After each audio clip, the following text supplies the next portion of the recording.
இன்றைக்கு உலகம் முழுக்க கேட்டுக்கொண்டிருக்க ஒரு பேர் பதும் நிசங்க. ஆனா ஆரம்பத்துல அந்த பேருக்கு பின்னால இருந்தது புகழ் இல்ல, பசி மட்டும்தான். களுத்துறையில ஒரு சாதாரண வீடு. அங்க கனவு ரொம்ப பெருசா இருந்துச்சு, ஆனா வாய்ப்பும் வசதியும் ரொம்ப சின்னதா இருந்துச்சு. அப்பா ஒரு கிரவுண்ட்ஸ்மேன், அம்மா கோயிலுக்கு பக்கத்துல பூ விற்கிற ஒரு பெண். வாழ்க்கை டெய்லி கேட்கறது ஒரே ஒரு கேள்வி மட்டும்தான், இன்னைக்கு சாப்பாடு இருக்குமா இல்லையா. 2004 சுனாமியால பாதிக்கப்பட்ட மக்களுக்கு கிடைச்ச ஒரு வீட்டில் இருந்த இந்த சிறுவன் ஒரு நாள் உலக அரங்கில நிப்பான்னு யாருமே நினைச்சதில்லை. ஆனா அவன் நம்பினான், ரொம்ப பெருசா நம்பினான். அவங்க அப்பா தண்ட வாழ்க்கை மாதிரியே தண்ட பிள்ளைண்ட வாழ்க்கையும் ஆயிடக்கூடாதுக்காண்டி ரொம்பவே போராடினார். காசு இல்லாத நாள்லயும் அவங்க என்னென்னத்தெல்லாம் விட்டாங்களோ தெரியல, ஆனா ஒரு காலமும் கனவு மட்டும் நிறுத்தவே இல்லை. உலகத்துல 2 விதமான பீப்புள் இருக்காங்க.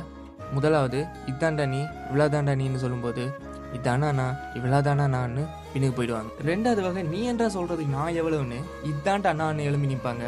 ஆமா, தலைவன் வகை 2 தான். முதல் காலங்கள் விமர்சனம் வந்துச்சு, 30-40 தான் அவங்க ரேஞ்ச், அவ்வளோதான் நீங்க அப்படி இப்படின்லாம். அதெல்லாம் கேட்டு உடஞ்சு போகிறதுக்கு தலைவன் ஃப்ளவரா கிடையாது.